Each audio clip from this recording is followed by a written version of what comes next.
Good morning to you. Last night on Four Corners, they're seen as lifting the lid on what's actually unfolding with Coles and Woolworths. They sell 70% of their dry groceries and half the fresh food that Australians consume, among the highest concentrations of market power in the developed world.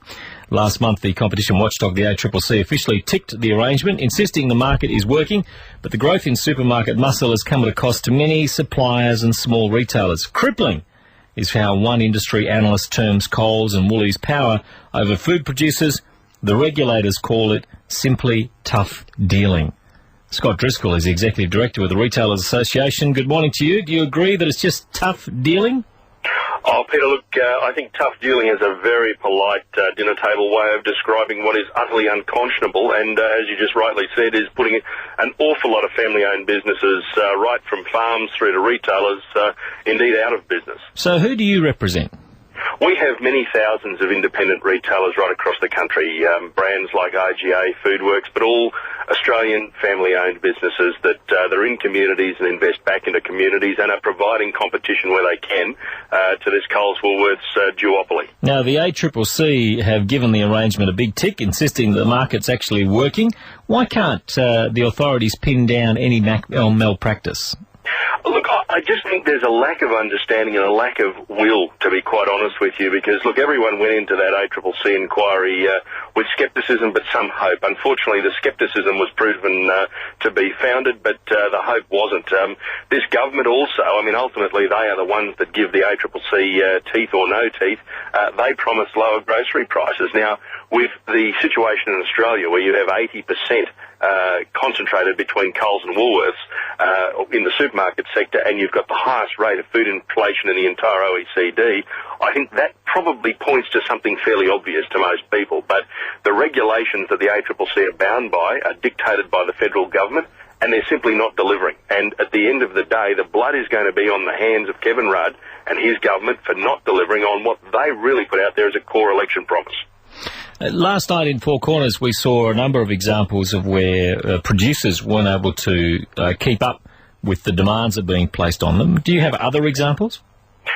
Look, we do, and I mean, we actually, as an independent retail sector, work hand in hand with Australian farmers and producers, and I'm often questioned, why am I standing up for Australian farmers? Well, the answer's pretty logical. From a retailer's perspective, if the Australian farmers and producers aren't there, where else are you going to get your goods? You're not going to follow Coles and Woolworths buyers over to Asia and over to South America and do the deals en masse that they do.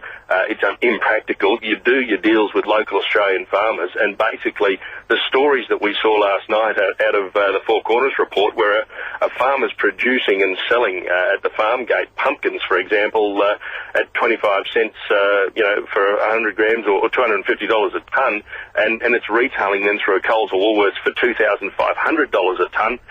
These guys are making an awful lot of money off the backs of Australian producers. I mean, they're a business, though. They're out there to make money, surely.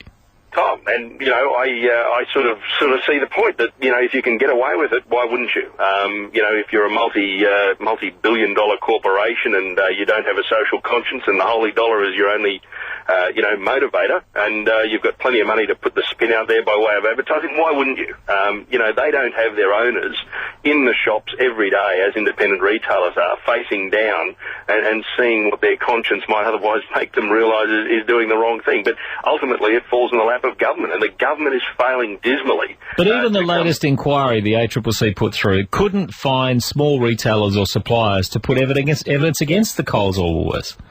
Well, look, there's a lot of not even in confidence. It's really quite interesting. Well, they did actually, and Graham Samuel admitted that in confidence there was a lot of things put to them.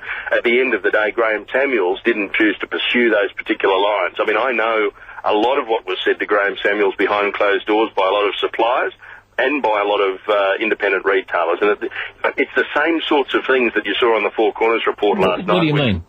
Well, the sort of stories you saw on Four Corners last night, where people are actually being paid the same as what they might have been being paid 10 years ago, but Coles and Woolworths are putting their prices up tenfold over that period. That was being put in front of Graham Samuel. He did nothing about it. He wanted to say there's workable competition. We've got the government now. The government knows there's a problem. They just don't know how to go about fixing it. And at the end of the day, Coles and Woolworths are too big. They control 80%. and I don't think the government's even game to stand up to them at the moment, which is a very sad state of affairs. 1300 973 300, our number if you'd like to make a comment on this. It's 17 to 9 on 97.3 ABC Illawarra. Speaking with Scott Driscoll, the Executive Director of the Retailers Association, about the what was in the Four Corners report last night on ABC television, looked at the two major retailers. Is there examples of when one of the things they did yesterday was looked at a place in Queensland, and the name of the town escapes me, but where an application was being made to put in one of the major retail stores, and they didn't want to put it in the centre of the town where all the other shops were. They wanted to put it somewhere else, and the community was trying to stop it from going ahead. Is that the way it works? Look, that was actually northern New South Wales. It was Mullumbimby that they were doing that, and councils can play a big part in that. And one of the things that we actually said to the ACCC was you need to actually recommend to government that planning laws need to be changed in this country so that, they have a particular angle on that in Mullumbimby, but in most cases, Coles&Woolworths will do what's called land banking, and they will build to lock out competition. Yes. So, they'll go a kilometre down the road from where they've already got a market control just to make sure that an IGA, Foodworks or Friendly Grocer don't go in there and provide some form of competition. But there's also those lease agreements where they've got clauses in the agreements which say that they can't actually have competition.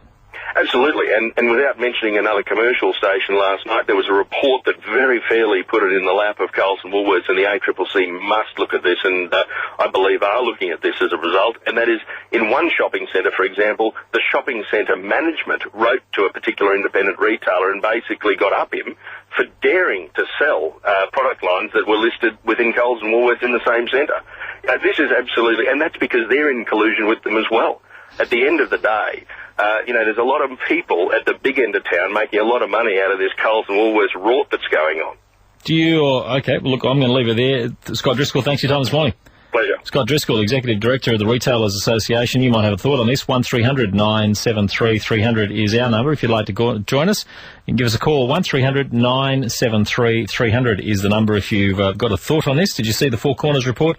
Or was there anything surprising in it for you? Have you got examples of where this has actually happened in the community where you are? 1300 973 300 is the number. It's 8:45 on 97.3 ABC Illawarra.